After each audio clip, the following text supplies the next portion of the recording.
Apakah warisan Konghucu yang masih terlihat jejaknya di masa kini? Telah 2.500 tahun ajaran Konghucu bertahan dengan pasang surutnya. Kini ajaran Konghucu menjadi sebuah fondasi kemanusiaan dalam hubungan bermasyarakat dan bernegara.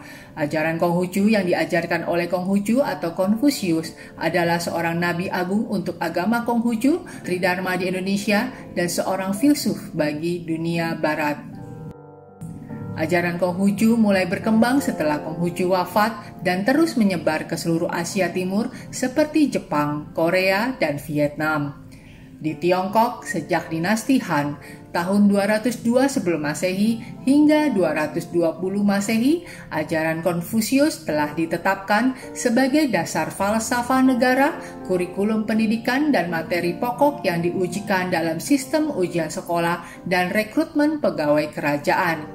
Ajaran Konfusius mulai mengalami kemunduran ketika runtuhnya monarki terakhir Cina, yaitu dinasti Qing atau Manchu tahun 1644 hingga 1912, revolusi 1911 dan revolusi kebudayaan dari 1966 hingga 1976. Di era 1980-an, seiring Cina membuka pintu ke dunia luar dan mengalami pertumbuhan ekonomi, menimbulkan munculnya masalah ketimpangan sosial dan ketertiban sehingga membuat pemimpin dan masyarakat Cina memilih kembali ke ajaran Konfusius. Pilihan untuk kembali ke Konfusius karena ajaran Konghucu merupakan akar kehidupan di masyarakat yang masih kuat dijalankan dan mampu menjadi panduan etika untuk kehidupan di masa kini. Sikap hormat kepada orang tua, tahu malu, keadilan, bertindak sesuai peran dan status masing-masing, dan bertingkah laku sebagai manusia mulia yang sesuai ajaran Konfusius diharapkan mampu membawa ketentraman di masyarakat, kehidupan yang harmonis, dan stabilitas sosial. Dalam 40 tahun, Cina mengalami perubahan yang besar karena filosofi Konfusius mengakar sebagai panduan etika dan pendidikan.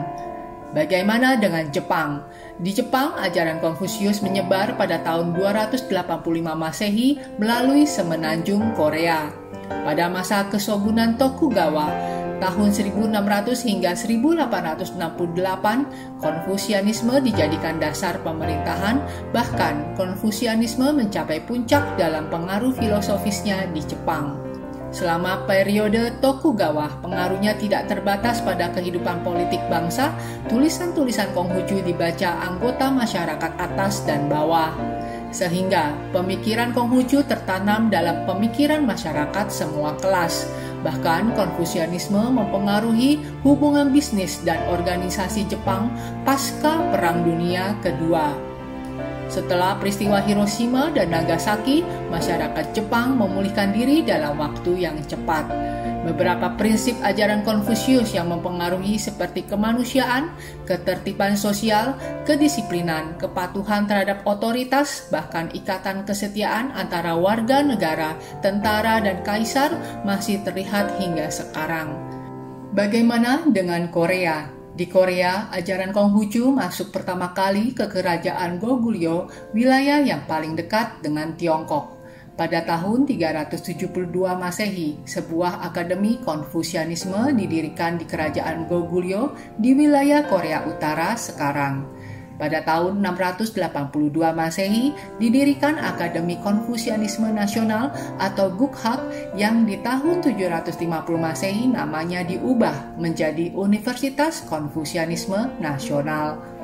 Pengaruh Konghucu dalam pendidikan untuk semua kalangan adalah pintu gerbang perubahan intelektual untuk masyarakat, tidak hanya untuk ujian pegawai negeri sipil saja. Pengaruh untuk Korea terlihat dari peran 5 hubungan, yaitu penguasa dengan rakyat, orang tua dengan anak, suami dengan istri, tua dengan muda, dan sahabat dengan sahabat. Korea mengadopsi dalam sistem politik bahwa penguasa yang memiliki cinta kasih dan moral yang tinggi adalah panutan bagi masyarakat, sehingga mendapatkan rasa hormat dari rakyat. Begitupun konsekuensi atau sanksi sosial ketika tidak lagi menjadi teladan bagi masyarakat akan menerima akibatnya dan hingga kini masih bisa kita lihat. Pada masa lalu dan masa sekarang, ritual-ritual dan pemujaan leluhur masih dilakukan di Korea sebagai bentuk kesalehan dan bakti. Apakah yang menjadi perhatian utama dari Konghucu? Perhatian utama yang pertama adalah pendidikan. Konghucu muda tumbuh pada masa dinasti Chou di mana negara mengalami peperangan dan dampak dari peperangan yang membawa kemiskinan dan kelaparan pada masyarakatnya. Pada masa itu, Konghucu muda tumbuh menjadi seorang yang tegar dan selalu berpikir praktis. Kesenangannya untuk belajar memberi banyak pengaruh pada pemikirannya. Pengalamannya tumbuh di kondisi politik yang tidak stabil, membuat Konghucu menyadari bahwa pemikiran masyarakat perlu diubah. Masyarakat harus bertindak demi setiap anggotanya, bukan menjadi sarana dan alat bagi para penguasa. Pada masa itu, pendidikan atau sekolah hanya diperuntukkan bagi keluarga bangsawan, sehingga kesempatan untuk menjadi pegawai kerajaan hanya dimiliki oleh keluarga bangsawan. Konghucu adalah satu-satunya guru di masa itu yang membuka pendidikan untuk semua kelas masyarakat, tidak melihat asal-usul pelajar. Seperti pada Lunyu atau Lunggi 15 pasal 39, ada pendidikan tiada perbedaan. Sekolah ini memberikan kesempatan kepada murid-muridnya dari semua kalangan untuk menjadi pegawai negeri. Pendidikan yang mereka peroleh tentu turut memberikan pengaruh di dalam cara hidup mereka maupun di dalam sikap mereka terhadap pekerjaan. Konghucu adalah seorang guru, pendiri sekolah untuk semua kelas masyarakat, menyusun buku dan mengembangkan konsep pendidikan. Pendidikan dipandang sebagai faktor yang sangat dibutuhkan untuk stabilitas sosial. Perhatian utama berikutnya adalah pentingnya menyadari peran dan kewajiban. Perhatian terhadap peran penguasa dan rakyat terlihat sangat jelas dalam tulisannya. Pemimpin hendaklah dapat menempatkan diri sebagai pemimpin, pembantu sebagai pembantu, orang tua sebagai orang tua, dan anak sebagai anak.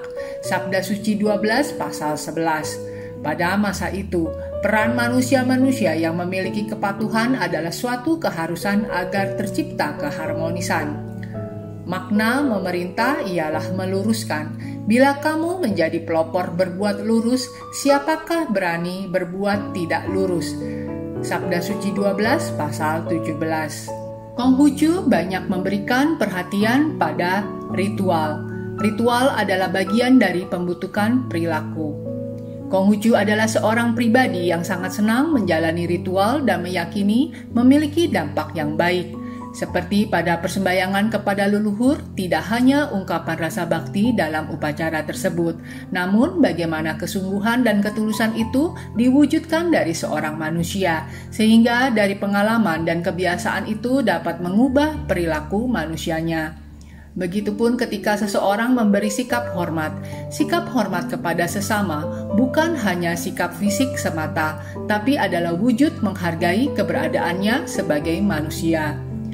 Dari cerita ini mempraktekkan 8 kebajikan Konghucu, yaitu laku bakti, rendah hati, kesetiaan, dapat dipercaya, bersusila, bijaksana, suci hati, dan tahu malu dalam keseharian akan menjadikan sebuah pengalaman yang mampu mengubah perilaku, yang bertujuan membuat manusia menjadi manusia luhur atau unggul yang dikenal sebagai Sunsi atau Kuncu.